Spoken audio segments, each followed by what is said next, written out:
La Revolución Francesa. 1794. Prisión de Francis Conciergerie. Una fortaleza impenetrable a orillas del río Sena en París. Un lugar frío, húmedo e infestado de ratas, conocido como la antecámara de la muerte. En su interior, la voz de una joven nación está a punto de ser acallada. Con el pelo rapado y el cuello desnudo, Maximilien Robespierre está preparado para la cuchilla de la guillotina, para pagar el precio del desastre que dejó a su paso. La explosión de acontecimientos que constituyeron la Revolución Francesa. La Revolución Francesa es un momento extraordinario en el que la gente empieza a creer que puede rehacer casi toda la sociedad.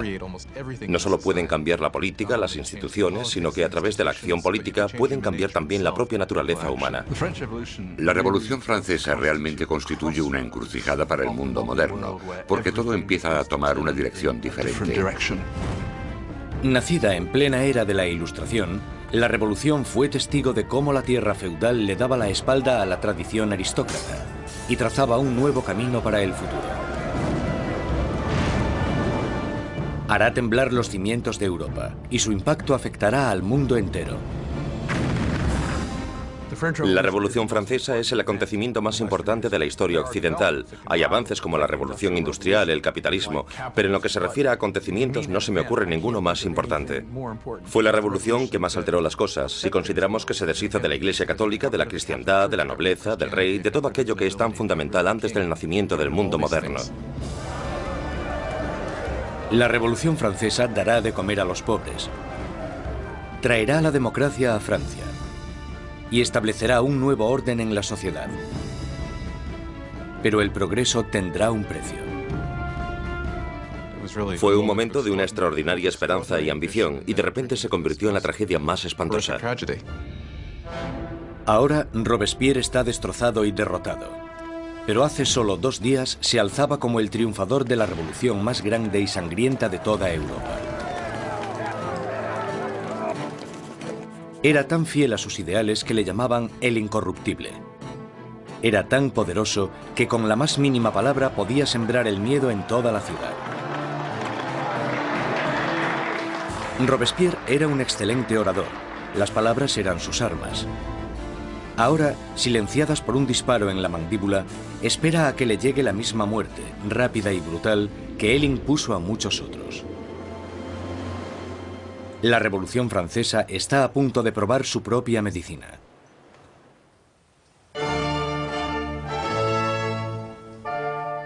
En la primavera de 1770, nadie hubiese podido prever los turbulentos acontecimientos que estaban a punto de suceder.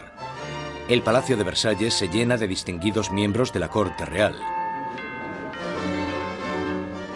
Acabado en 1682, Versalles fue la obra maestra del rey Luis XIV. Para poner cierta distancia entre él y sus súbditos, Luis XIV se trasladó fuera de la capital de Francia, a un pequeño pueblo a 19 kilómetros al este de París, donde ordenó la construcción del palacio más grandioso de toda Europa. Durante casi 100 años ha sido la residencia de la hasta ahora inquebrantable monarquía de la nación. Y hoy es testigo de una boda muy importante. El nieto del rey Luis XIV, el príncipe Louis Capet, el siguiente en la línea sucesoria al trono, está a punto de casarse.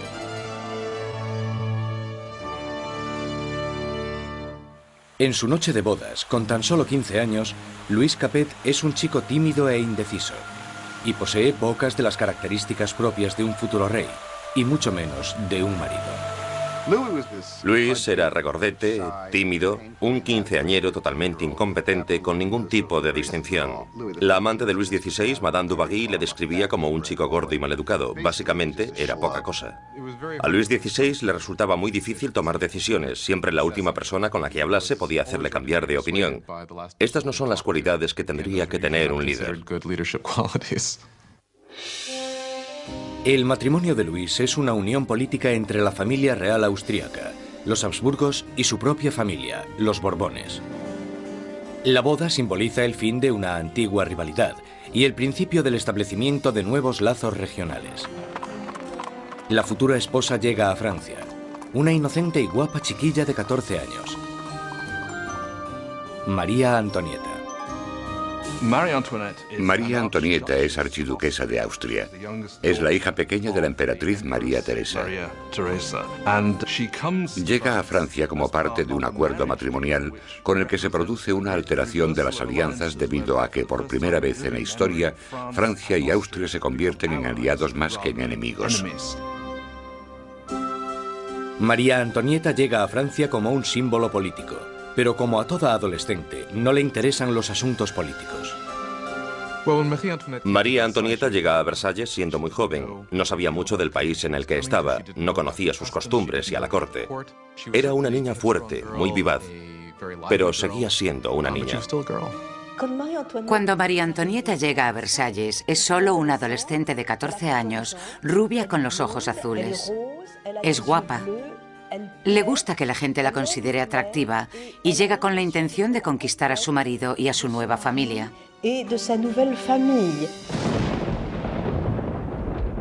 En la noche de bodas cae una tormenta que no hace presagiar nada bueno.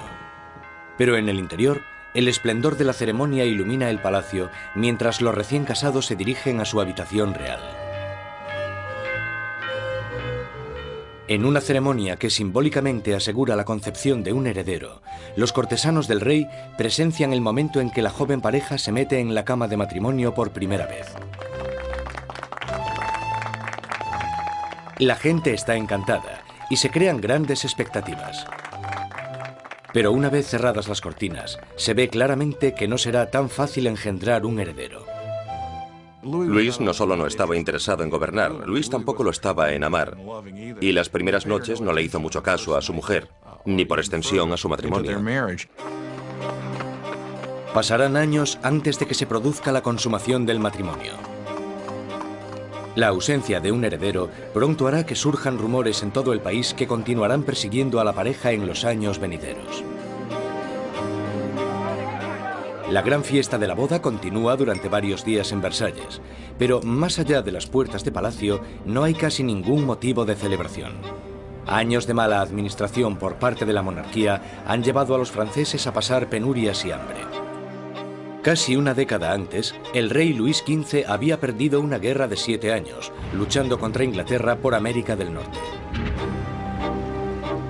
El desafortunado conflicto casi arruina a Francia, dejándola sin dinero y sin prestigio. Las arcas del Estado estaban casi vacías. Sin embargo, su población aumentaba día tras día. Con enfermedades como la peste totalmente erradicadas, pocos morían, pero muchos pasaban hambre. En el siglo XVIII, la población de Francia aumentó de 20 a 26 millones tras haber crecido solo 1 millón en los 2 siglos anteriores. Esto causó una gran tensión generalizada y un nerviosismo en la gente. 4 años después de la boda real, el abuelo del príncipe Luis pierde su última batalla, contra la viruela. Muere Luis XV, un rey derrotado e impopular, dejando atrás a un país al borde del caos. En una espléndida ceremonia, el joven príncipe Luis hereda el trono y es coronado como Luis XVI. A pesar de la grandeza de su coronación, Luis XVI es totalmente consciente de que no está en absoluto preparado para ejercer de rey. Cuando muere el abuelo de Luis XVI y queda claro quién heredará el trono, él les dice que no sabe qué tiene que hacer, que se siente como si el mundo se le hubiese caído encima. A pesar de haber tenido una educación enfocada a su futuro reinado, no se siente preparado. Con un reino en crisis, Luis XVI es el peor hombre para estar al mando. El rey de 20 años reza: «Protege, Señor, a aquellos que reinan demasiado jóvenes». Instalados en los aposentos reales de Versalles, Luis XVI y María Antonieta empiezan su nueva vida como jóvenes monarcas. Aunque solo a 19 kilómetros, en París, está surgiendo una nueva era. Una era que entra en colisión directa con la monarquía en sí. Es la peligrosa nueva era de las ideas, la era de la Ilustración.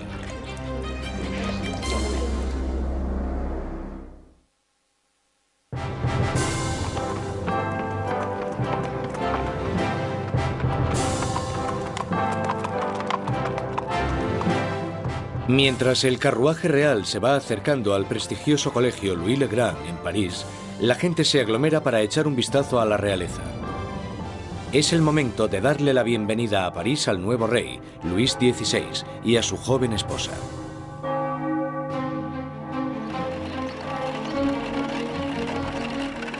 Y a la cabeza del comité de bienvenida está un prometedor estudiante de Derecho, el joven Maximilien Robespierre. Cuando Robespierre era niño, el rey visitó su colegio y Robespierre le leyó un discurso en latín. Así que, en realidad, habló con Luis XVI cuando él era solo un adolescente.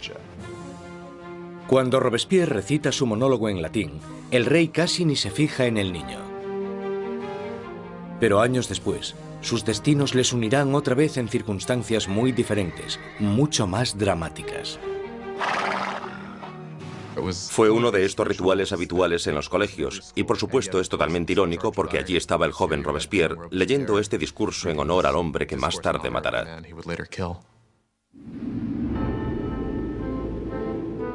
Por ahora, su acogida es cariñosa y sus halagos sinceros. La visita de los monarcas puede que ganase los corazones de la gente, pero sus mentes se están inclinando cada vez más hacia una dirección totalmente diferente. Desde la Edad Media, la sociedad europea se había dividido en tres clases distintas, establecidas en el nacimiento. Había una gran división entre la riqueza de la nobleza y el clero y la pobreza de los campesinos. Entonces, en pleno siglo XVIII, la razón y la ciencia empiezan a cuestionar esta tradición. Envuelto por una corriente de innovación y nueva literatura, París es ahora el centro filosófico del mundo. La ciudad es invadida por nuevas corrientes de conocimiento, se abren nuevas posibilidades. Es la era de la Ilustración. La Ilustración es un movimiento que lo que dice es que desconfíes de la autoridad, que desconfíes de todo lo que te hayan contado antes y que pienses por ti mismo, que lo compruebes tú mismo. En la Europa del antiguo régimen te decían lo que tenías que pensar. El clero y los gobernantes te daban la información. La idea de que una persona con algo de dinero pudiese acceder a través de la alfabetización al conocimiento humano de manera libre era revolucionaria. Surge una nueva élite por todo París. Los aristócratas se reúnen para hablar sobre los escritores de la Ilustración y la floreciente edad de la razón. Voltaire, Rousseau. Nuevas voces se alzan a favor de la libertad, del control del propio destino y, sobre todo, de la igualdad. La pasión por esta nueva literatura se desata sobre todo en las clases altas. Pero mientras las ideas de la Ilustración van adentrándose en otros estratos de la sociedad, la lucha por la igualdad empezará a amenazar el estilo de vida aristocrático. Es una amenaza porque acabarán cuestionándose por qué los aristócratas son los que tienen privilegios. Se preguntan por qué el mundo está dividido de esta manera. ¿No podemos cambiarlo para que sea un mundo mejor? ¿El progreso no es posible? Esto hará que vaya perdiendo fuerza la idea de que la monarquía, la aristocracia y la jerarquía son algo natural. Para ver aplicadas las ideas de la Ilustración, solo había que echar un vistazo al otro lado del Atlántico, donde los americanos luchaban por independizarse del antiguo enemigo de Francia, Inglaterra. El joven rey Luis quiere vengarse de las derrotas de su abuelo en la guerra y ve su oportunidad en la guerra de la independencia americana. Luis confía a la causa un total de 2.000 millones de libras, lo suficiente para alimentar y dar cobijo a 7 millones de ciudadanos franceses durante un año. La inversión marcará el inicio de un colapso económico en Francia.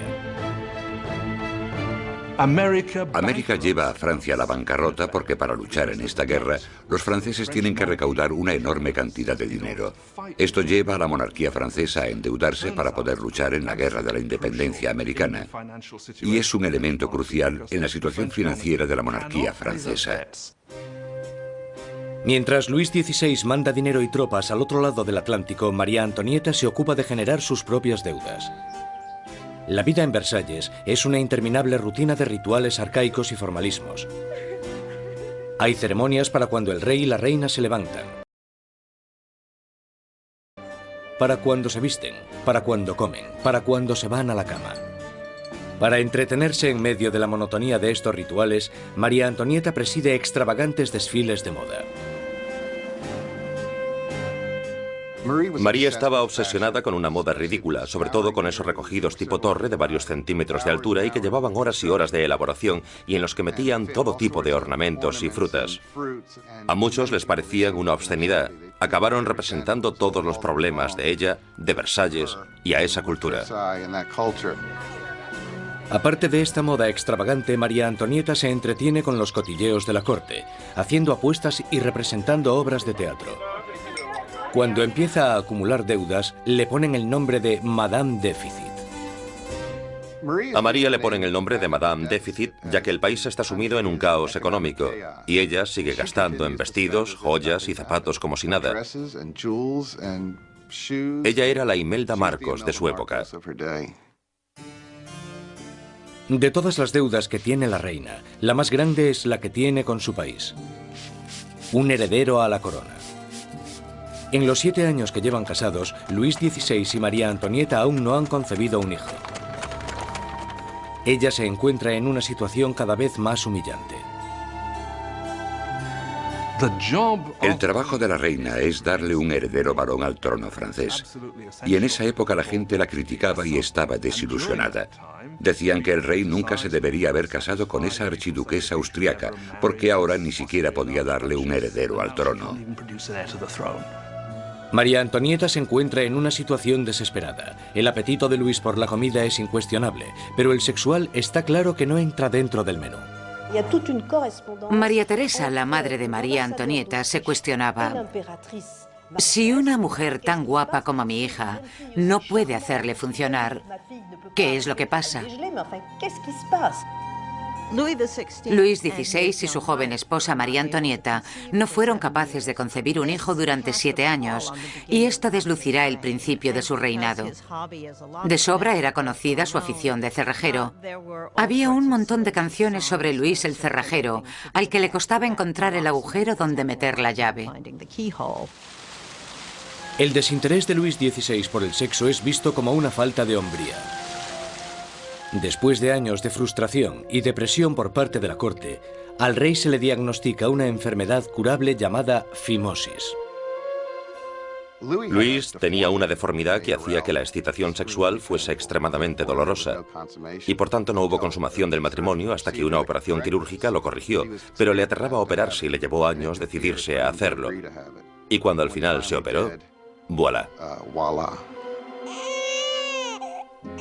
Después de una simple operación, la pareja pudo tener su primer bebé, María Teresa. Pero no es fácil reparar el daño que se le ha hecho a la imagen de María Antonieta durante años.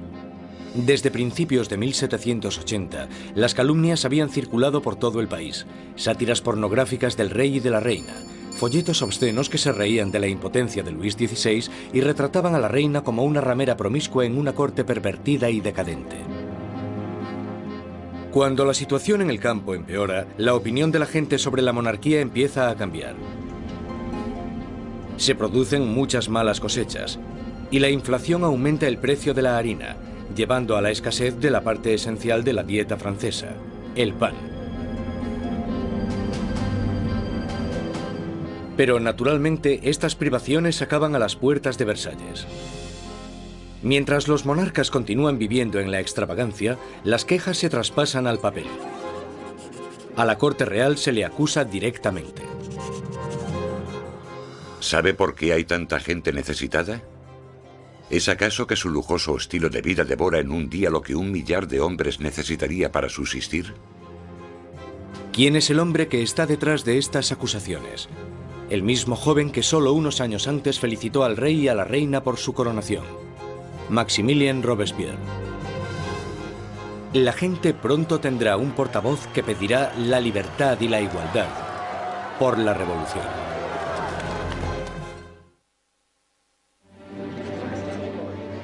A finales del 1700, Versalles es un oasis de extravagancia, rodeado de una tierra desesperada. Y con un rey inseguro al mando, Francia está trazándose su camino al desastre. Después de 19 años de matrimonio, Luis tenía 4 hijos. Aún así, como rey sigue siendo impotente. En un intento por demostrar su liderazgo, Luis se mete a hacer reformas financieras. Pero su equivocada manera de manejar las finanzas carga a los pobres con muchos impuestos, mientras la nobleza no paga casi nada. Con la economía por los suelos y la gente cada vez más inquieta, parece que incluso Dios está enfadado, golpeando a Francia con el invierno más frío de los últimos 90 años.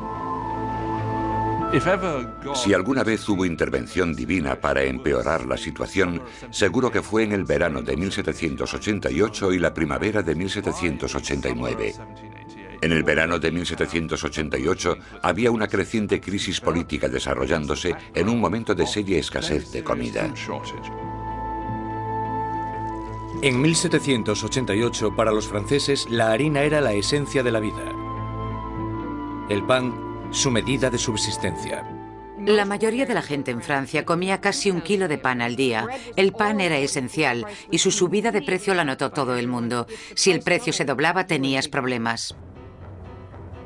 Bajo la mala financiación de Luis XVI, el precio de la harina se disparó. Las escasas provisiones se estaban agotando y el precio de una rebanada de pan pronto igualó al sueldo de un mes. El hambre se convirtió en rabia. Surgen disturbios por toda Francia. Se atacan casas. Se roban panaderías y los panaderos, acusados de guardar pan, son linchados allí mismo.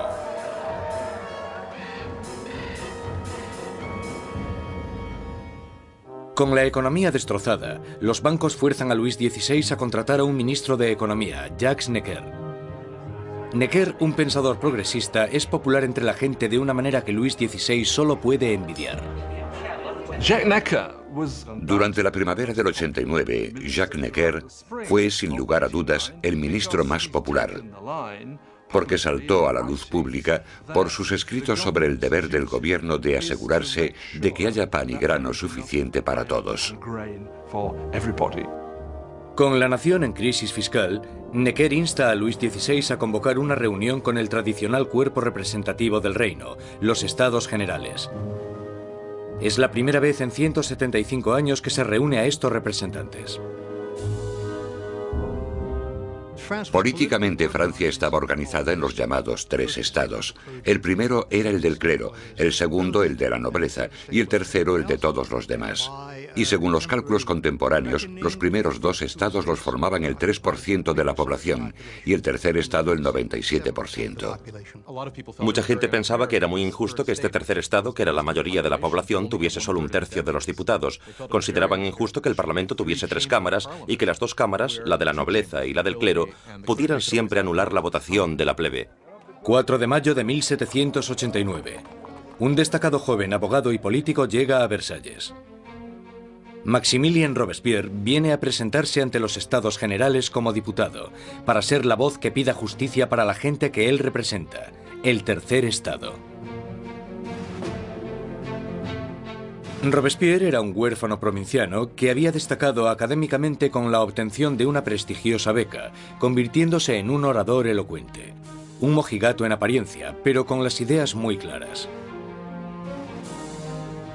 Cuando volvió a su casa, al pequeño pueblo de Arras, las ideas de la Ilustración que había absorbido en los salones de París tuvieron a un poderoso defensor porque se convirtió en el abogado de los oprimidos de su pueblo natal.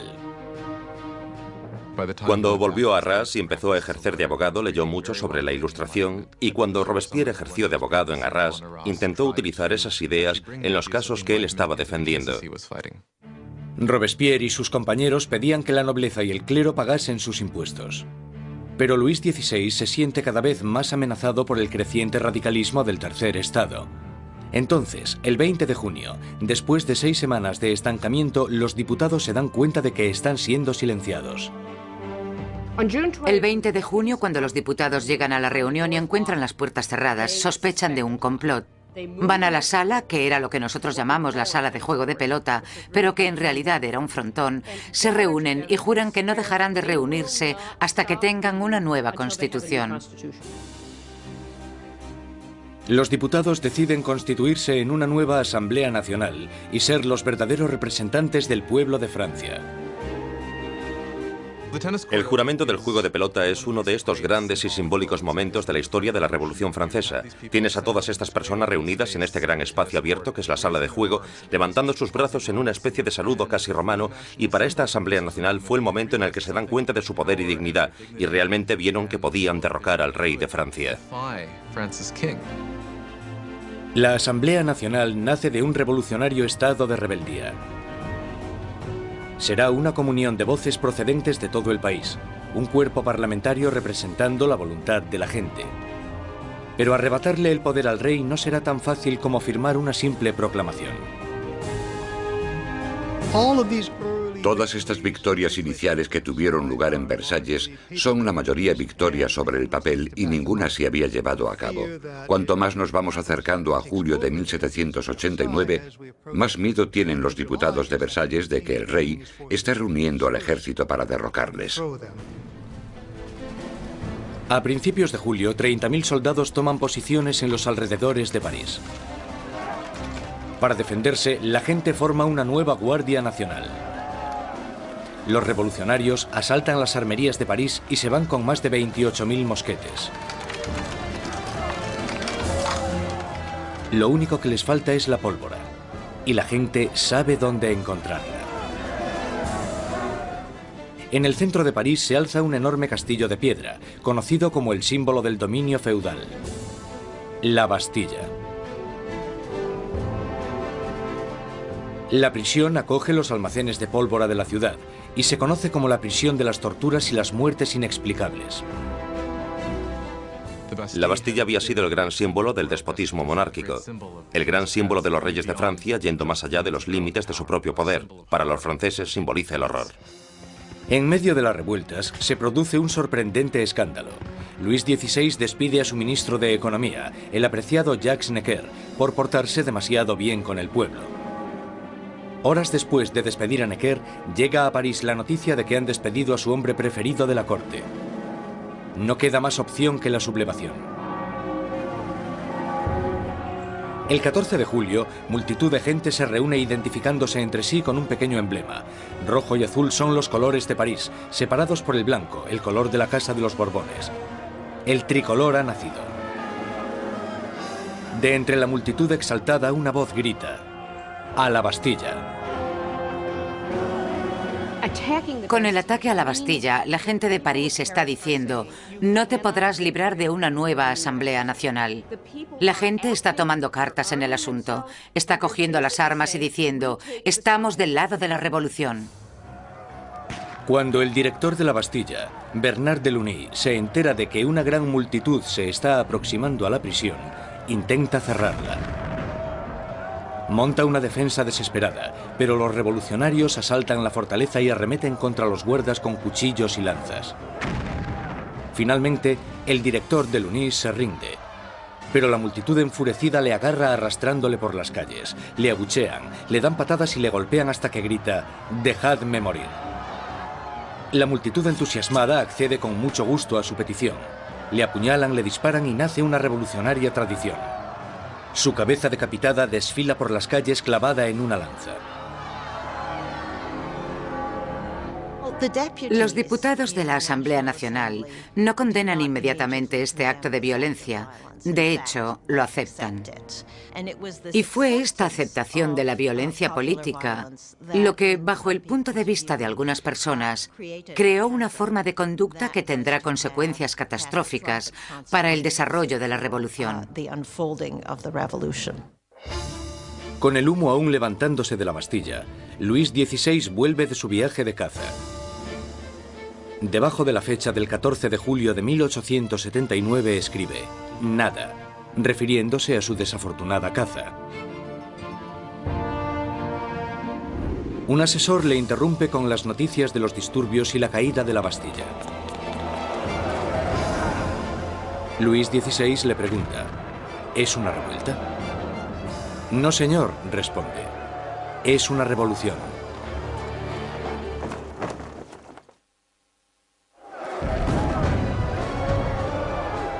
La victoria en la Bastilla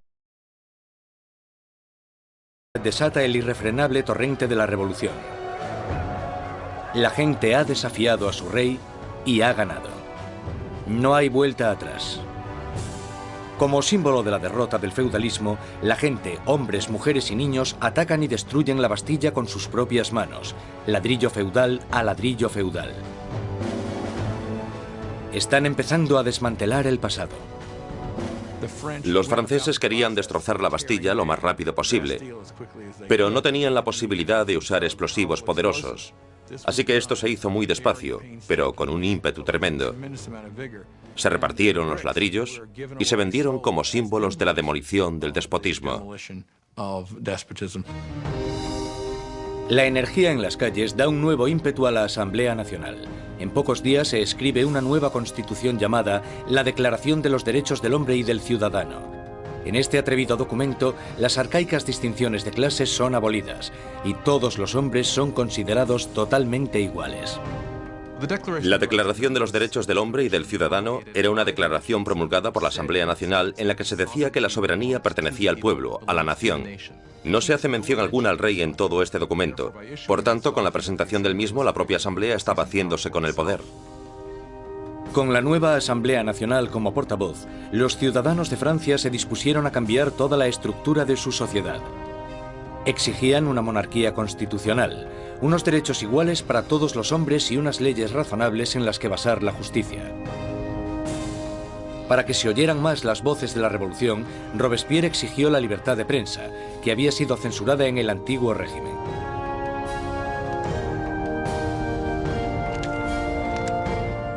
Como resultado, la prensa libre la encabeza l'Ami du Peuple, el amigo de la gente.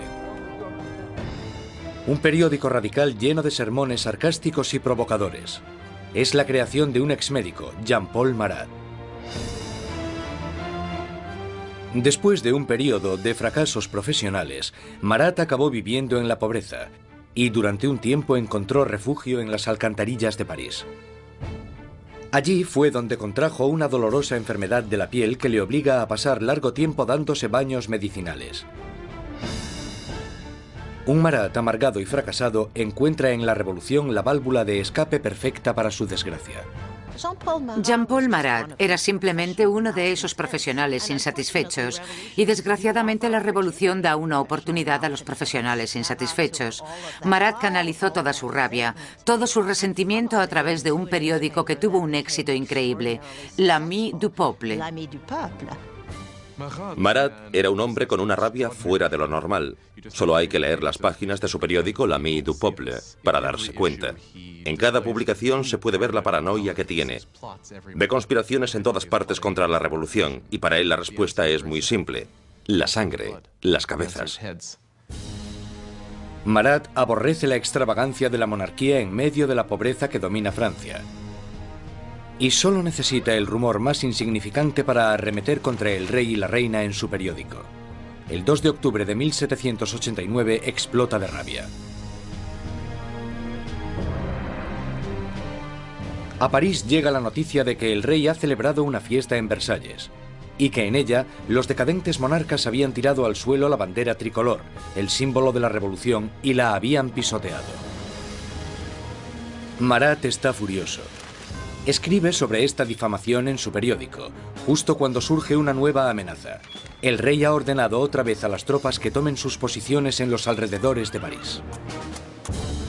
Con el golpe maestro de la Bastilla aún reciente en las mentes de las personas, Marat insta desesperadamente a entrar en acción.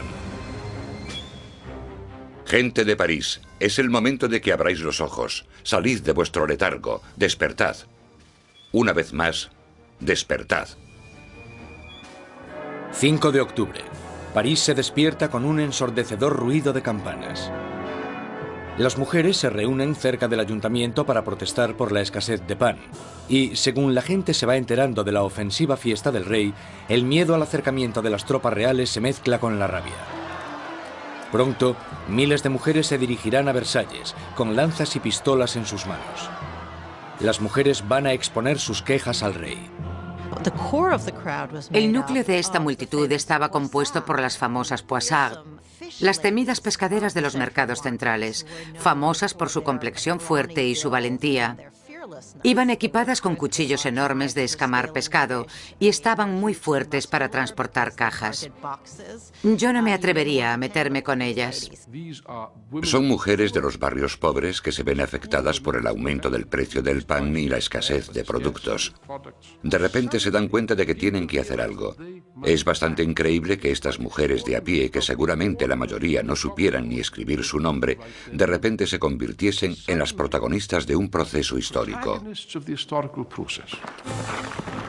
En Palacio, la noticia de que había un grupo de mujeres acercándose llegó a oídos de la reina.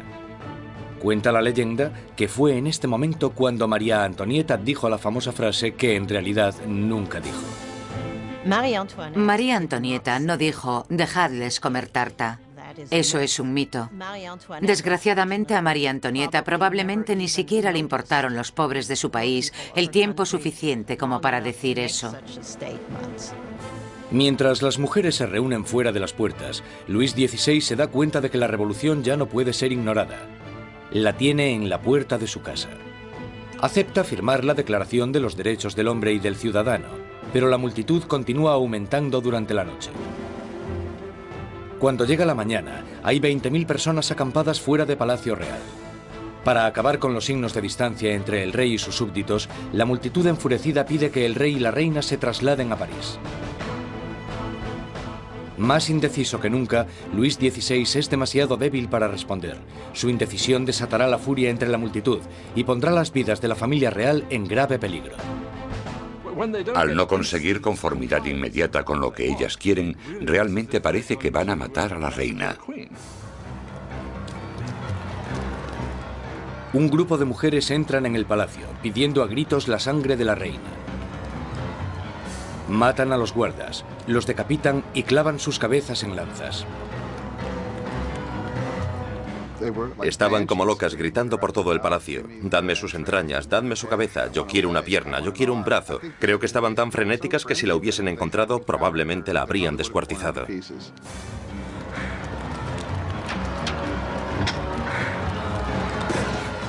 Temiendo por su vida, María escapa a los aposentos de Luis XVI solo unos minutos antes de que las mujeres entren en la habitación y hagan trizas su cama. El rey y la reina están ahora a la merced de la multitud. Y lo que la multitud quiere es un poco de atención por parte del rey. La única forma de que las mujeres se calmen es que la familia real acepte ir a París, porque creen que una vez que estén allí, entonces pueden obligarles a hacer lo que la gente de París quiera. 60.000 personas inician la marcha, llevándose de Versalles carros y carretas de harina de la despensa real. El carruaje real es escoltado todo el camino hasta París. El rey y la reina son obligados a ir a París, con las cabezas de los guardas que habían sido masacrados en el castillo. Les habían cortado las cabezas. Es realmente un acto de violencia extrema. Las cabezas se reconstruyen con maquillaje y desfilan delante del carruaje del rey y la reina. El rey y la reina hacen del Palacio de las Tullerías su nuevo hogar. Nunca volverán a ver Versalles. Una vez que la familia real se traslada a París, se convierten en prisioneros de París. Ellos lo saben y todos lo saben. Tienen grandes limitaciones de lo que pueden hacer. Son los prisioneros de la capital, de eso no hay duda. Abandonan Versalles y la asamblea se traslada a París. El poder está ahora en manos de la gente. Francia tendrá una nueva democracia, unas nuevas leyes, y una nueva e inolvidable forma de justicia hará su debut en el Estado revolucionario. La guillotina.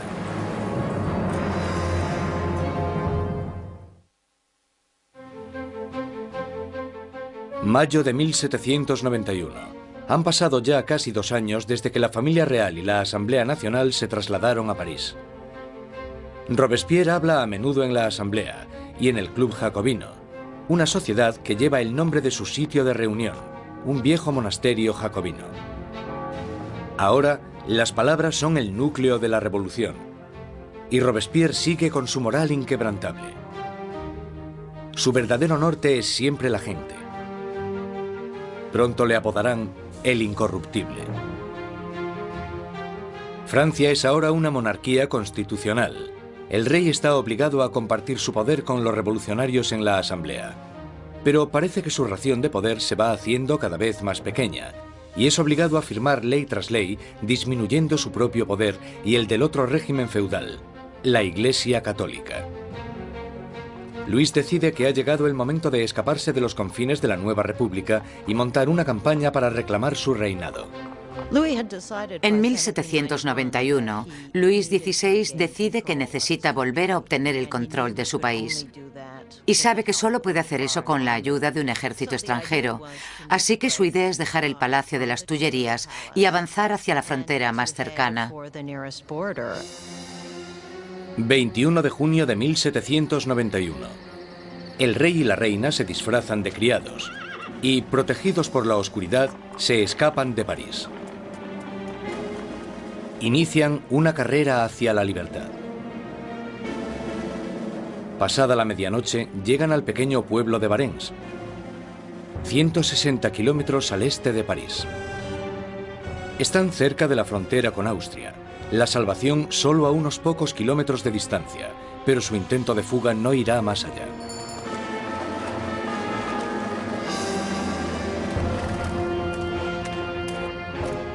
Los rumores del viaje de los monarcas les habían precedido.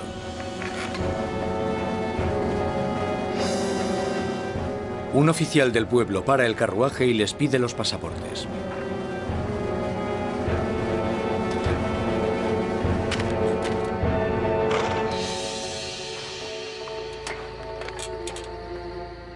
Las sospechas del oficial se confirman.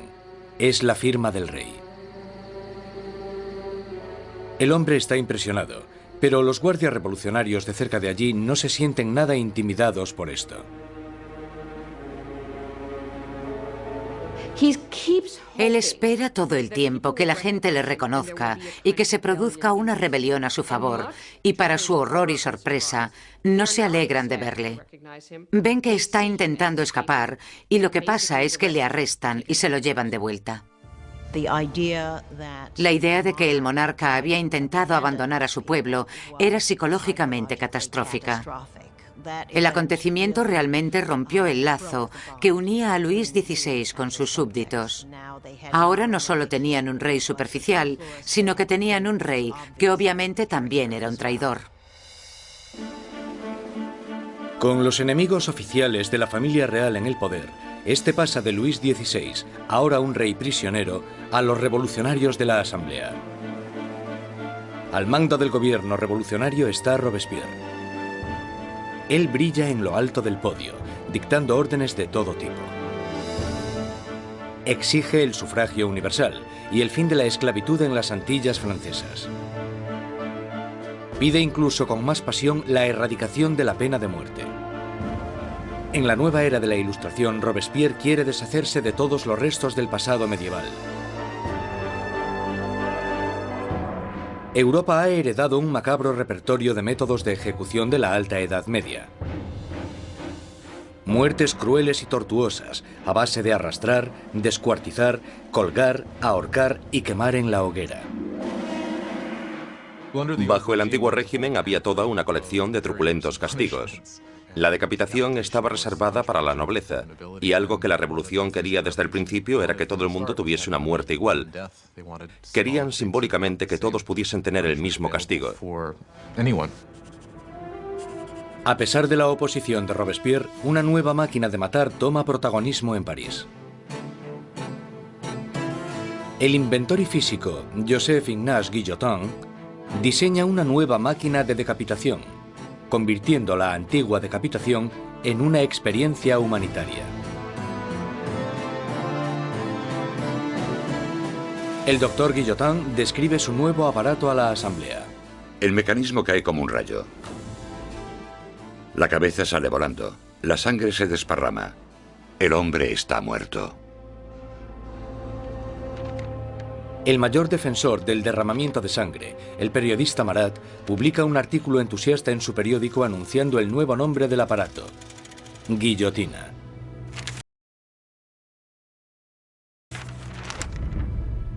Pronto se conocerá con otro nombre: la cuchilla nacional. Los revolucionarios franceses creían en los valores humanos. Creían que no se debía causar un sufrimiento innecesario. Y lo que les gusta de la guillotina es que es rápida y eficiente. Y parece ser que, a pesar de que nadie haya regresado para contarlo, es indolora. La guillotina silenciará a los enemigos internos de la revolución, a cualquiera que sea sospechoso de planear el regreso del rey al trono. Pero son los enemigos de alrededor de Francia los que más preocupan a la Asamblea. Hay un miedo creciente de que los miembros de la familia real que huyeron a Austria inicien una contrarrevolución armada. La Asamblea exige un ataque preventivo, una declaración de guerra a Austria. Robespierre está en contra. Robespierre es una de las pocas personas que se opone a la guerra, porque piensa que los enemigos ganarán.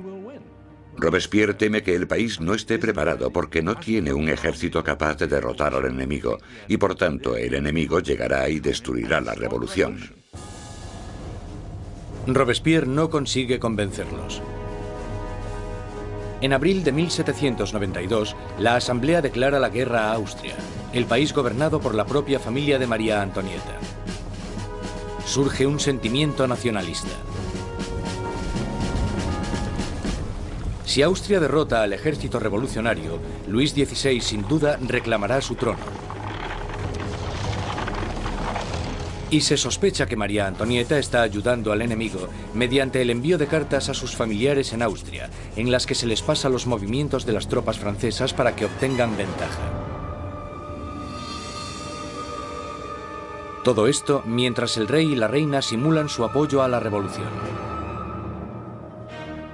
Luis XVI y María Antonieta están jugando a dos bandos. Muchas veces simulan estar a favor de la revolución, pero a la vez conspiran contra ella. Están intentando sobrevivir. Se podría entender como que son supervivientes, pero bajo el punto de vista revolucionario, son unos mentirosos.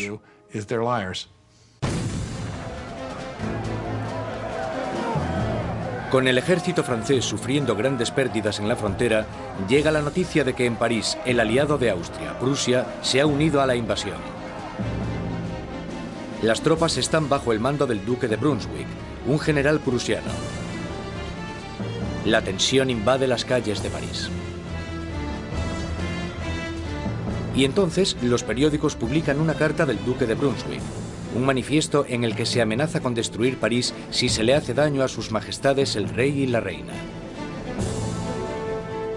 Una amenaza equivocada que fracasa totalmente. 10 de agosto de 1792.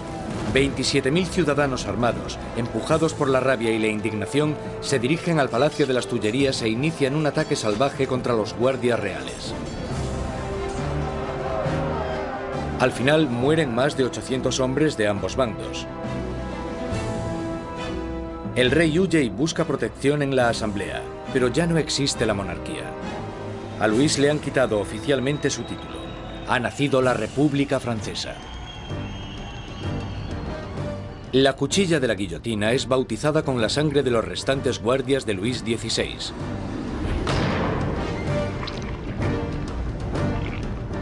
Y Robespierre, en su día un incondicional opositor de la pena de muerte, ha cambiado de opinión.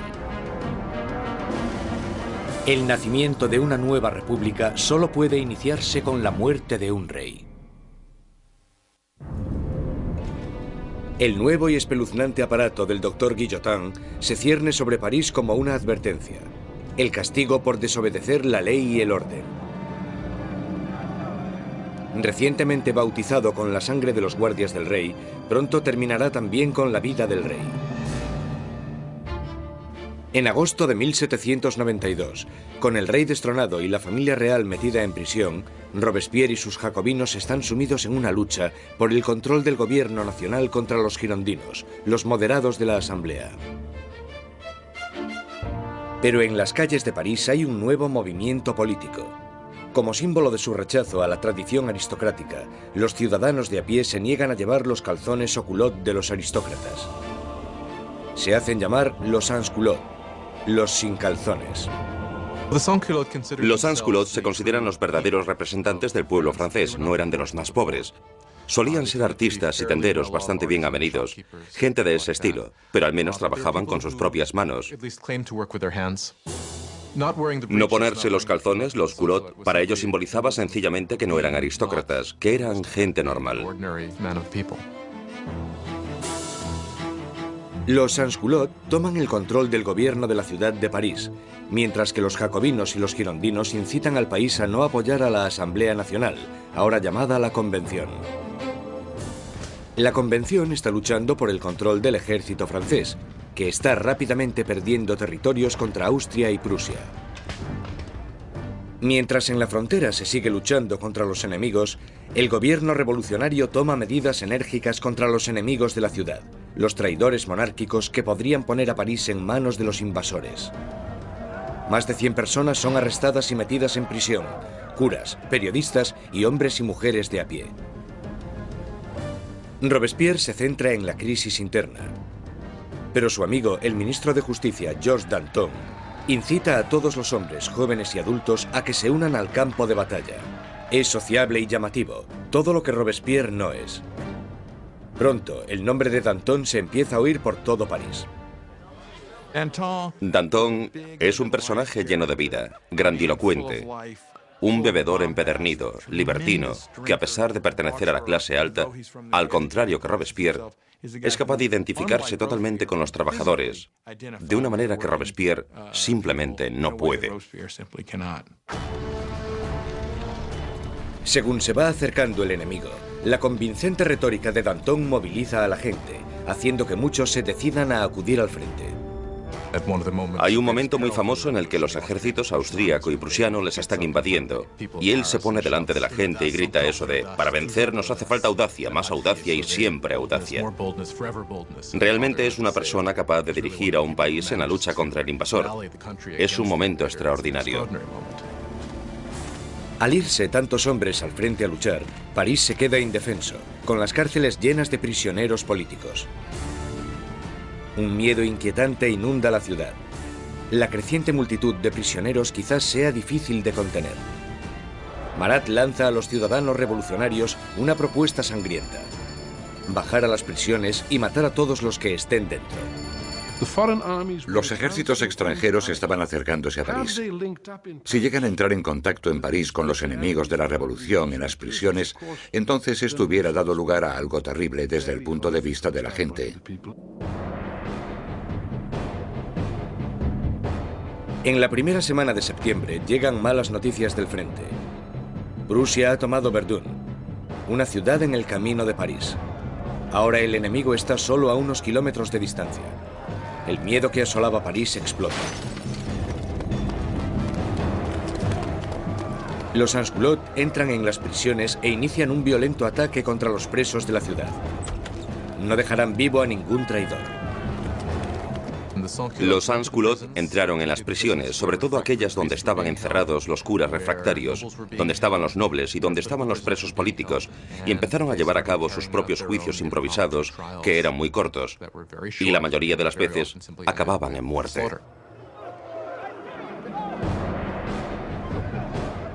Las mujeres son violadas o mutiladas, los curas son destripados, los aristócratas descuartizados.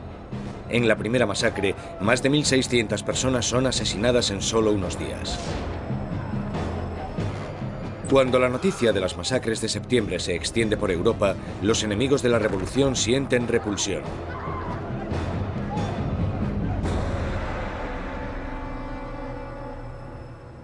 Al otro lado del Canal de la Mancha, el London Times publica su repugna. ¿Son estos los derechos de los hombres? ¿Es esta la libertad de la naturaleza humana? Los tiranos más salvajes que vagan a cuatro patas por los territorios inexplorados de África Son incluso superiores a estos animales parisinos de 2 patas. La revolución ha tomado un rumbo intolerable. Incluso Robespierre se da cuenta de que las cosas han ido demasiado lejos, que la gente no puede dirigir sola la revolución. Necesitan a alguien que les guíe.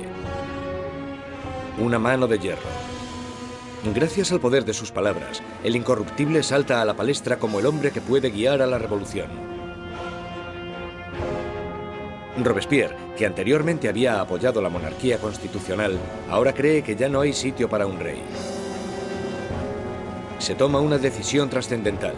Francia llevará a juicio a su propio monarca.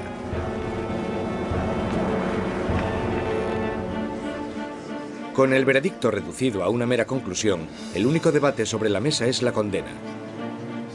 Los moderados, los girondinos, piden que no se acabe con su vida, y esto les deja a un lado de la convención. A los girondinos se les planteaba una cuestión importante en lo que se refiere al rey, porque aunque ellos estaban convencidos de querer una república, no estaban tan seguros de que fuera necesario matar al rey. Los jacobinos, que querían la sangre del rey, superaban en número a los girondinos. ¿Por qué los jacobinos querían matar al rey? Yo creo que porque, como muy bien dijo Robespierre, para que la revolución pueda vivir hay que matar al rey. Si está bien que haya un rey, entonces algo va mal en la revolución. En todos los sistemas que existen, solo hay un castigo para la traición, y esa es la muerte. Por tanto, en ese sentido, si el rey es culpable de traicionar a su país en tiempos de guerra, entonces la conclusión es que debe sufrir la muerte de un traidor. El 20 de enero de 1793, Luis XVI es declarado culpable. Se dicta sentencia. El rey debe morir.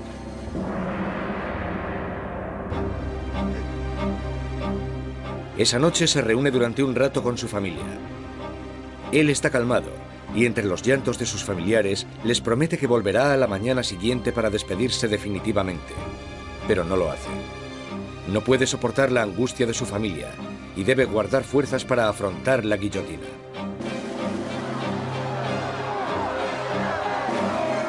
A la mañana siguiente, un carruaje lleva a Luis XVI al patíbulo. Estoicamente camina hacia la guillotina.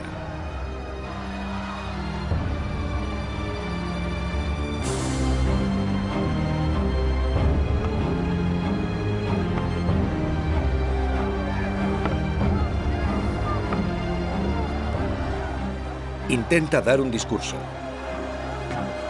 Confío en que mi muerte sirva para hacer feliz a mi pueblo, pero siento pena por Francia y temo que pueda sufrir la ira del Señor. Pero los guardias silencian sus palabras con el ruido de los tambores.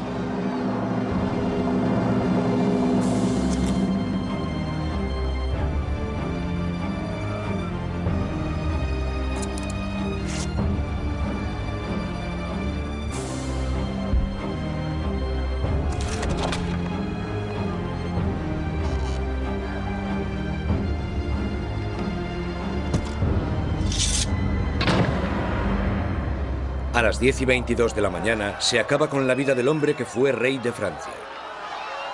Desde la prisión del templo, María Antonieta oye los disparos de los cañones, anunciando la muerte de su marido. Se desploma del disgusto.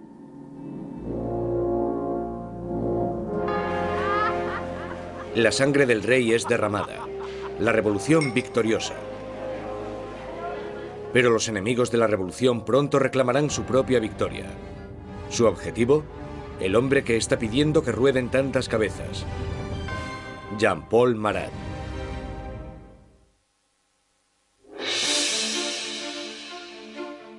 La ejecución del rey Luis XVI marca la victoria definitiva para los revolucionarios. Un momento cumbre en el que la joven nación, la República Francesa, nace literalmente de la sangre. A finales de 1792, los radicales jacobinos, por miedo a que la nueva revolución corra peligro de ser saboteada por los traidores, deciden utilizar medios cada vez más violentos. Pero los girondinos, que representan a los campesinos franceses, quieren frenar la creciente violencia por miedo a que desencadene una guerra civil.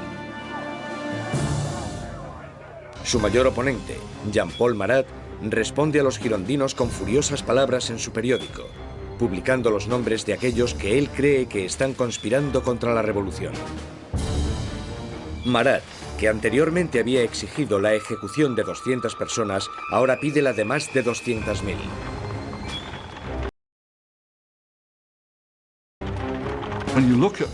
Cuando observas el periodismo de Marat, te das cuenta de que tiene un principio básico que es el de ser más radical que nadie y exigir que se mate a la gente. Si observas el periodismo de Marat, todo el rato dice, con solo cortar unas cuantas cabezas todo irá bien. Y cuando las cosas no van bien, si cortas unas cuantas cabezas más, todo irá bien. De repente, los parisinos empiezan a matar a gente y Marat es el primero que quiere llevarse el mérito por eso. Pero el movimiento radical no ha llegado a todas partes. La gente de las afueras de París está furiosa con la creciente brutalidad de los jacobinos y piden que pare el derramamiento de sangre. Este mensaje llega a oídos de la encantadora Charlotte Corday, una chica provinciana sencilla pero a la vez segura de sí misma. Charlotte Corday es una mujer corriente de la ciudad de Caen que está horrorizada por las muertes que están sucediendo y quizás con razón considera que Marat es el principal responsable de todo esto. Él ha jugado un papel decisivo en el radicalismo de la revolución. La gente seguía pidiendo que rodasen cabezas. 13 de julio de 1793. Charlotte Corday llega a París. Sabe que el amigo del pueblo tiene una política de puertas abiertas y que a Marat se le puede encontrar en su casa a cualquier hora, dándose baños medicinales.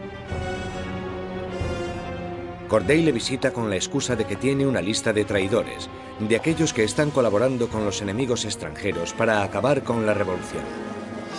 Marat le pide la lista, prometiendo a Corday que los traidores serán guillotinados al día siguiente.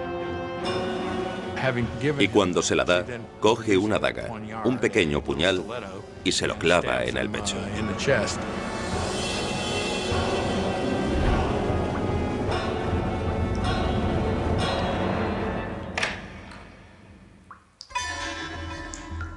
El llamado amigo del pueblo muere en el acto. La furiosa voz de su periódico es silenciada.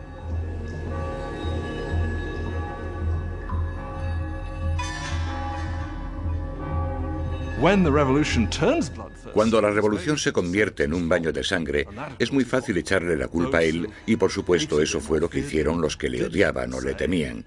Y esa es una de las razones por las que Charlotte Corday lo asesina en 1793, porque cree que él es el responsable de muchas de las sangrientas atrocidades que han ocurrido. Corday no intenta escapar. En el juicio, declara que no está arrepentida.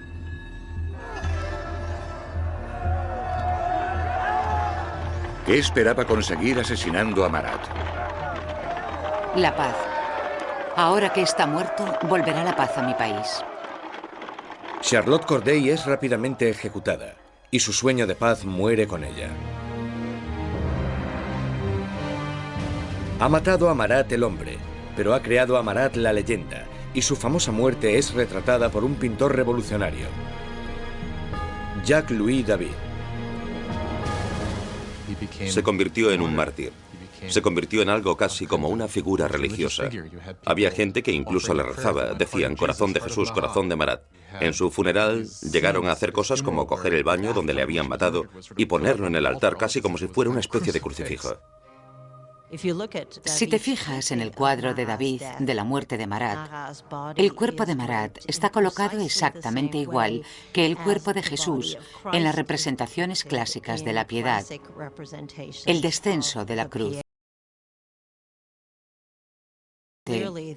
Se está asociando a Marat con Cristo, y Marat representa una nueva especie de Dios.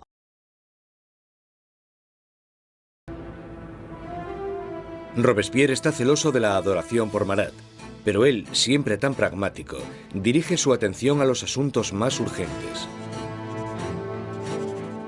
Porque aunque Marat haya muerto, sigue habiendo otros que quieren que se derrame sangre, sangre real.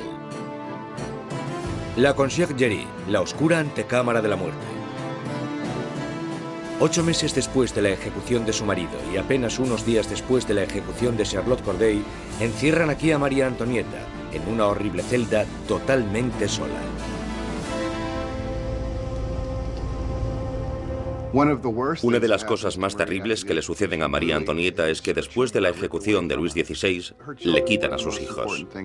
Sus hijos eran lo más importante para ella y sabía que los revolucionarios someterían a su hijo a terribles torturas para que se olvidase de sus orígenes reales. Y parece que ella estaba en lo cierto.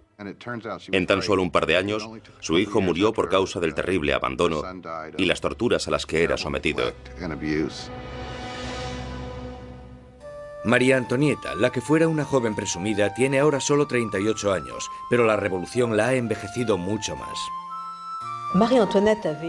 María Antonieta era una mujer muy guapa, elegante, hasta que llegó la revolución. A partir de 1788 empezó a adelgazar. El pelo se le llenó de canas, dejó de ser coqueta y de ponerse guapa. Adelgazó muchísimo. El día del juicio estaba irreconocible. El 15 de octubre se celebra el juicio de María Antonieta y es acusada de traición y de dilapidar los fondos nacionales. Las pocas pruebas que se presentan son basadas en espantosos y vengativos rumores. Una acusación se añade a la lista. Es acusada de incesto con su hijo. Ante esta acusación, María Antonieta se alza para defenderse. Apelo a la conciencia y a los sentimientos de todas las madres presentes para saber si hay alguna de vosotras que no se estremezca ante la idea de semejante horror. Y en ese momento hubo un cambio de tercio porque todas las mujeres se sintieron culpables y se dieron cuenta de que habían llegado demasiado lejos con esas acusaciones. María Antonieta tiene esperanzas de que, en un momento de compasión pública, la deporten a Austria, pero sus esperanzas se echan por tierra cuando se entrega la sentencia. Correrá el mismo destino que su marido. María Antonieta estaba en cierto sentido condenada desde el principio. Era el símbolo de la alianza austríaca que había demostrado ser desastrosa para Francia. Ella era, junto con su marido, el hazmerreír de la gente debido al aparente fracaso sexual de su matrimonio. Y ella era un símbolo de la cultura monárquica en una época en la que la propia cultura monárquica era vista como algo totalmente corrupto y perjudicial para el país. Así que por todas estas razones, era odiada como ninguna otra reina había sido odiada jamás. Era vilipendiada e injuriada. Desde su celda, María Antonieta escribe una última carta despidiéndose de sus hijos y de su familia, prometiendo ser valiente. Le cortan su pelo blanco y largo para prepararle para la guillotina.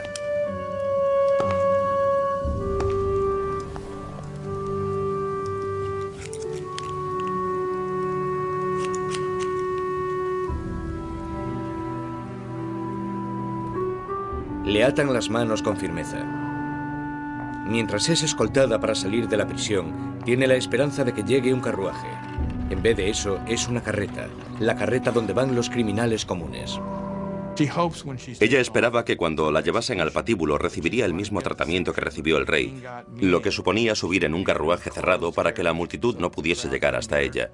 Pero la pusieron en una carreta abierta y la gente le gritaba todo tipo de cosas horribles, terribles amenazas. Apenas la sombra de la soberana que fue, María Antonieta mantiene su dignidad de reina mientras desfila por las calles de París.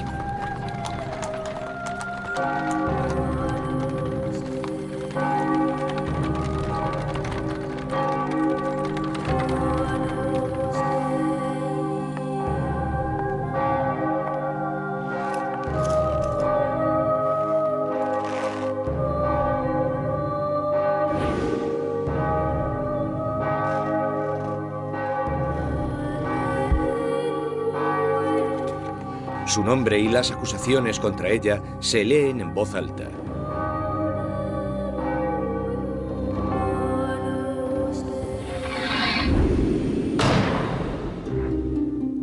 La última reina de Francia ha muerto. Varios días después, tras incontables ejecuciones, un miembro de la Convención Nacional comenta lo absurdas que son estas masacres, y sus aliados, uno detrás de otro, son guillotinados. Él dijo, la revolución es como Saturno, devora a sus propios hijos. Danton le contesta, las revoluciones, amigo mío, no son un camino de rosas. El derramamiento de sangre solo acaba de empezar.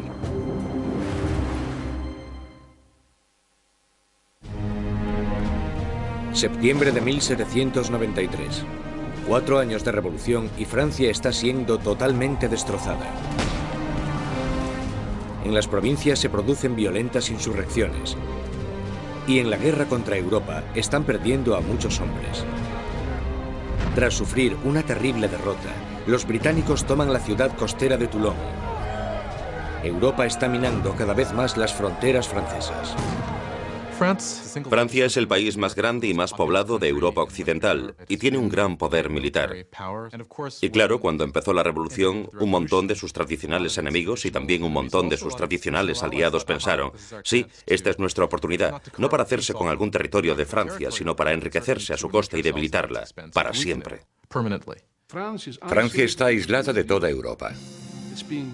Gran Bretaña la está bloqueando y Austria y Prusia están atacándola e invadiéndola. La gente de París tiene miedo de que la victoria de la contrarrevolución dé lugar a un baño de sangre. Danton y Robespierre, los mejores oradores de la convención, se dan cuenta de que para poder salvar la revolución tienen que atacar. Convencen a sus compañeros para establecer una nueva y amenazadora ley marcial. Es hora de que todos los franceses disfruten de una igualdad sagrada. Es el momento de imponer esta igualdad mediante leyes que hagan justicia contra los traidores y conspiradores. Haced que el terror esté a la orden del día. Esto inicia un nuevo capítulo en la revolución. Un periodo de represión violenta llamado el terror. En un increíble cambio de tercio, los revolucionarios suspenden la nueva constitución y todos los derechos que garantizaba. Se colocan policías de paisano por todo el país. Cualquier persona sospechosa de realizar actividades contrarrevolucionarias es perseguida, sometida a un juicio rápido y mandada a la guillotina.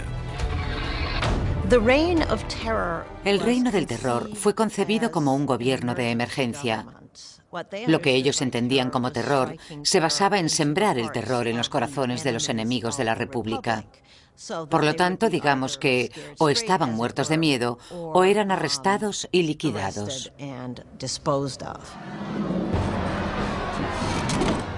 La más mínima sospecha podía mandar a cualquiera al patíbulo.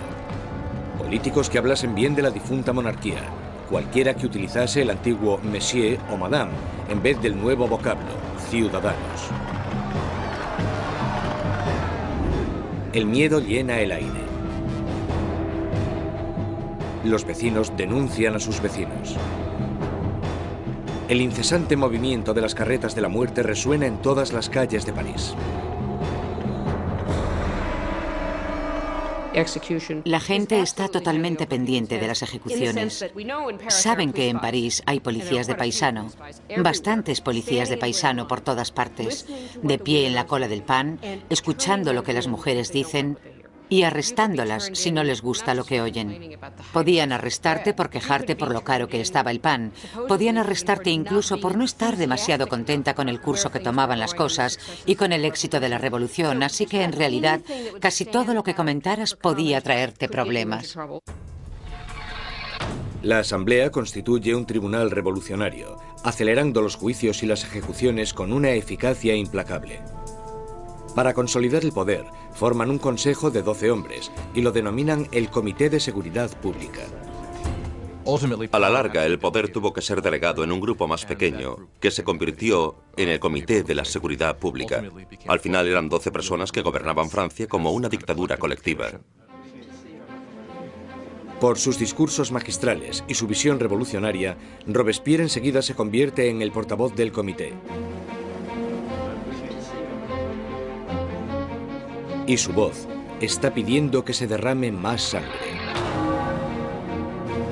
Una de las ironías de la vida política de Robespierre es que desde el principio él estaba totalmente en contra de la pena de muerte. Y por supuesto se tendrá que comer sus propias palabras cuando más tarde se convierta en un defensor acérrimo del terror y la guillotina. Nunca llegó a responder a eso directamente, excepto cuando dijo, bueno, los tiempos han cambiado. La revolución había vuelto implacable a Robespierre. El que fuera un apasionado defensor de la libertad de prensa ahora restituye la censura, vestigio del antiguo régimen. La Iglesia ya está siendo atacada y él se queda de brazos cruzados mientras uno de los revolucionarios más radicales, Jacques-René Hebert, hace una nueva propuesta: la descristianización. En plena crisis de la guerra y en plena rebelión interna, la gente empieza a decir que la culpa de todo la tienen los curas, la religión. Y que lo que tenemos que hacer, si queremos salvarnos de los enemigos de la revolución, es destrozar el poder de la Iglesia Católica. La superstición, el fanatismo, eso es de lo que trata la religión y por tanto lo que tenemos que hacer es erradicar todo eso. Las calles que llevaban la palabra San son cambiadas de nombre. Los iconos religiosos son destrozados y reemplazados por tributos al nuevo santo, Marat. La Iglesia parecía simplemente ser el enemigo de los revolucionarios radicales. A las iglesias y las catedrales les arrancan los altares, rompen las vidrieras, rompen las estatuas, simplemente destrozaron toda la riqueza de la Iglesia. Por supuesto, a los europeos esto les chocó, incluso más que la muerte del rey. Ni siquiera salvaron el calendario cristiano. Los años ya no son numerados a partir del nacimiento de Cristo, sino a partir de septiembre de 1792, el año del derrocamiento de la monarquía. Ahora es el año 1. A los meses se les da un nuevo nombre según las estaciones. Julio se convierte en Thermidor, abril en Floreal. Los meses duran 3 semanas, cada una de 10 días de duración. El calendario revolucionario seguramente fue diseñado como una especie de arma contra el cristianismo, contra la creencia cristiana. Por supuesto, al tener una semana de 10 días, la gente ya no sabría cuándo era domingo. Eso era lo que esperaban.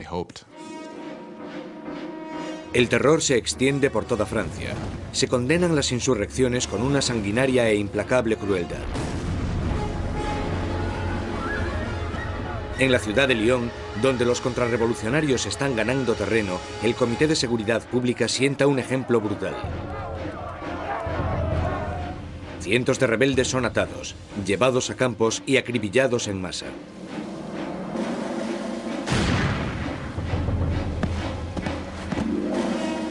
Una región llamada la Vendée, al oeste de Francia, también se ha convertido en bastión de la contrarrevolución. Barcas llenas de rebeldes y curas atados entre sí son hundidas sin piedad. Más de 100.000 personas son asesinadas solo en la zona de la Vendée. En París, la hoja de la cuchilla cae a un ritmo aún más frenético.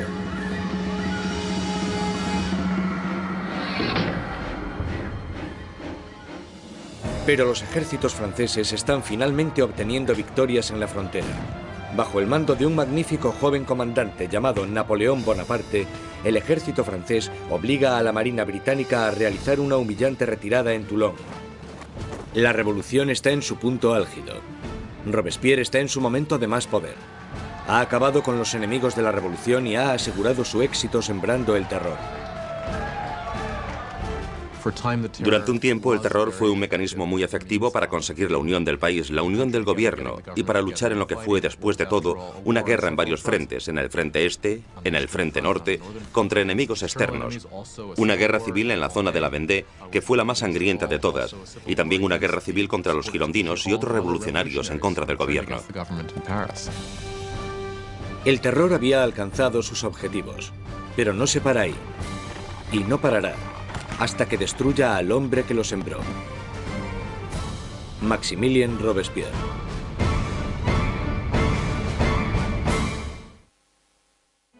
Con la sangre del terror, Maximilien Robespierre ha rescatado a la revolución.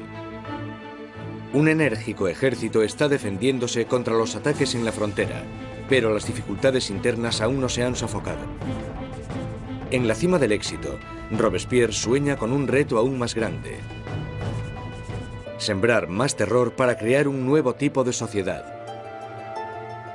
La República de la Virtud. Con virtud se refiere a la virtud cívica. Es un principio fundamental para Robespierre. Por ejemplo, no puedes ser un ciudadano virtuoso con simplemente obedecer la ley. Debes de estar activamente involucrado en el trabajo del Estado, y eso incluye acabar con los enemigos del Estado.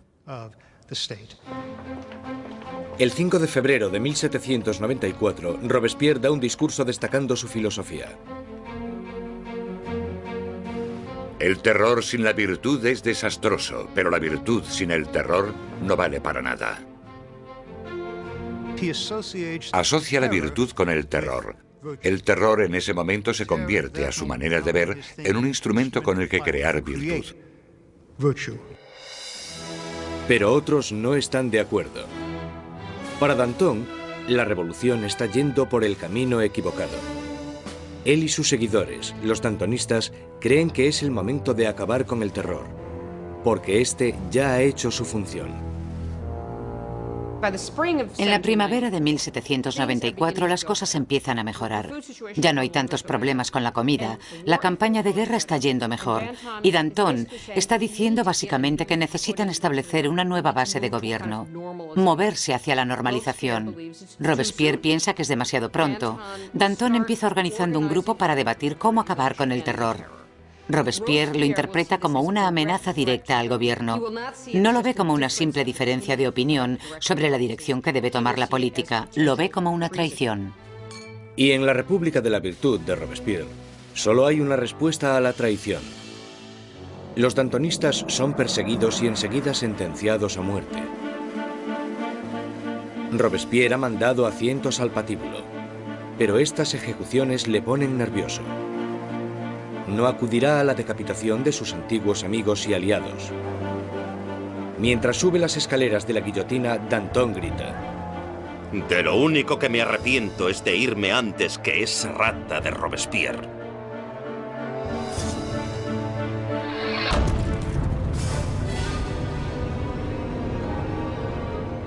Con los dantonistas fuera de su camino, Robespierre inicia en Francia un período aún más sangriento y terrorífico.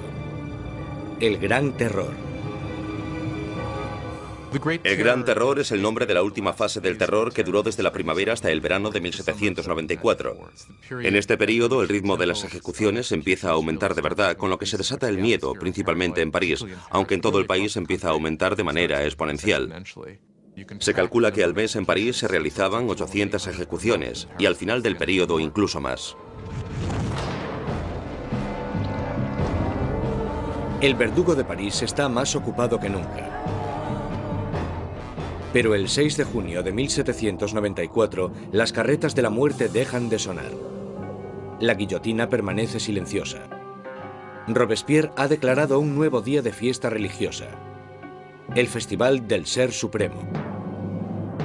Quiere reemplazar al viejo dios católico por uno nuevo, la diosa de la razón. Dicen que Robespierre nunca apoyó las políticas ateas. Él pensaba que la gente necesitaba creer en una divinidad y ayudó a introducir este culto que se llamaba el culto al Ser Supremo. Y creo que fue en junio de 1794 cuando se colocó este increíble escenario con coros de gente vestida de blanco cantando y se construyó esta especie de montaña de papel maché en el centro de París. Y en el momento más importante de la ceremonia, el propio Robespierre salió de la cima de esta montaña vestido con una toga y caminando montaña abajo. Y creo que en ese momento un montón de gente pensó: vale, ¿quién se cree que es? ¿Acaso se cree que es Dios? ¿Acaso se cree que es el rey? Mientras el Gran Terror se descontrola, los aliados de Robespierre se dan cuenta de que ha perdido totalmente el contacto con la realidad.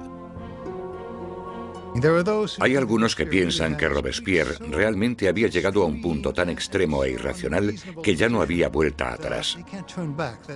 Unos creen que su fanatismo le ha superado y otros que simplemente se ha vuelto loco. Una vez más, Robespierre centra sus sospechas en aquellos que están cerca de él. El 27 de junio, ahora el 9 de Thermidor, aparece en la convención y da un discurso lleno de amenazas. Será el último discurso que dará. Robespierre comete un error. Anuncia que tiene una nueva lista de enemigos de la República, pero no quiere darla. Todo el mundo teme estar en ella, y cuando al día siguiente decide hacerla pública, le arrestan antes de hablar. Un improvisado coro de voces grita a Robespierre. Él les mira en silencio. Los diputados le acusan de rebeldía e inmediatamente le retiran de la convención. Robespierre y varios de sus aliados son llevados al ayuntamiento, donde permanecen vigilados durante la noche. Por la mañana temprano se oyen disparos y los guardias corren al segundo piso. Abren las puertas y se encuentran con una escena espeluznante. Uno de los aliados de Robespierre se ha tirado por una ventana. Otro se ha pegado un tiro en la cabeza. Y a Robespierre lo encuentran semi-inconsciente, con una herida de bala en la cara y la mandíbula destrozada por un supuesto intento de suicidio. Robespierre pasa sus últimas horas de vida en la mesa del Comité de Seguridad Pública, en la misma sala desde donde había conducido el terror hasta su espantoso y sangriento final. Mientras es ridiculizado e insultado por sus antiguos aliados, Robespierre es incapaz de responder. El gran maestro de la oratoria ha sido acallado. En la Conciergerie, donde la última reina de Francia le había precedido, Robespierre se prepara para la hoja de la cuchilla nacional. Su compañero de celda, el revolucionario Saint-Just, le señala un dibujo de los derechos de los hombres y el ciudadano, y declara: por lo menos hicimos eso. Robespierre encabezó la revolución y cambió la estructura de Francia. Estableció un nuevo orden de sociedad e instauró un sistema sangriento y tiránico para asegurarse el éxito. Pero estaba destinado a ser una de las últimas víctimas de este sistema.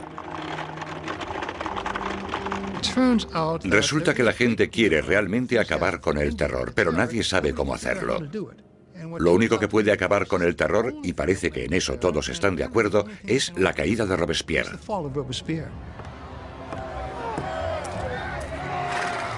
El 27 de julio de 1794, la guillotina acaba con el incorruptible. Y la última sangre del terror es derramada. El terror muere con Robespierre, pero la revolución no. Los derechos del hombre, la democracia, la nueva república. Los logros de la revolución sobrevivirán más que cualquiera de los propios revolucionarios.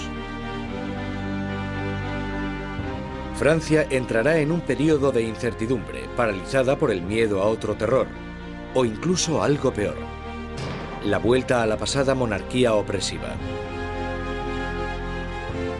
Pasarán 5 años de estancamiento, hasta que, una vez más, el poder se consolide en manos de un único hombre, Napoleón Bonaparte. Los historiadores no se ponen de acuerdo sobre cuándo terminó la revolución. Algunos creen que terminó con la subida al poder de Napoleón. Otros mantienen que la revolución continuó hasta el siglo XIX e incluso más allá. La Revolución Francesa es un momento en el que la gente toma por primera vez las riendas de su propio destino. La idea de que los súbditos de la monarquía más antigua, más prestigiosa y más poderosa de Europa pudiesen reescribir su historia fue algo que tuvo una resonancia increíble. La revolución destruyó la antigua Europa feudal y cambió para siempre el curso de la civilización occidental. Con la Revolución Francesa surgen muchas preguntas. ¿Cuánta violencia está justificada para conseguir una sociedad mejor? ¿Tiene la gente derecho a acabar con lo que consideran un sistema injusto para reemplazarlo por lo que están convencidos en sus corazones de que es un sistema más justo? ¿Cuánta violencia está justificada para poder llevarlo a cabo? Aún hoy en día nos preguntamos todo esto. Cuando Robespierre y sus aliados estaban ocupados conduciendo a su país hacia el futuro, muchos de ellos se debieron haber preguntado cuál sería el resultado final. Más de 200 años después del nacimiento de la República Francesa, el fantasma de Robespierre está aún presente en las revoluciones. Desde Rusia hasta Vietnam, desde China a América Latina. Los experimentos franceses con la democracia han inspirado los modelos de todo el mundo. Sea donde sea que haya una tiranía, el grito pidiendo justicia perdurará para siempre. Libertad, igualdad, fraternidad. Por la revolución.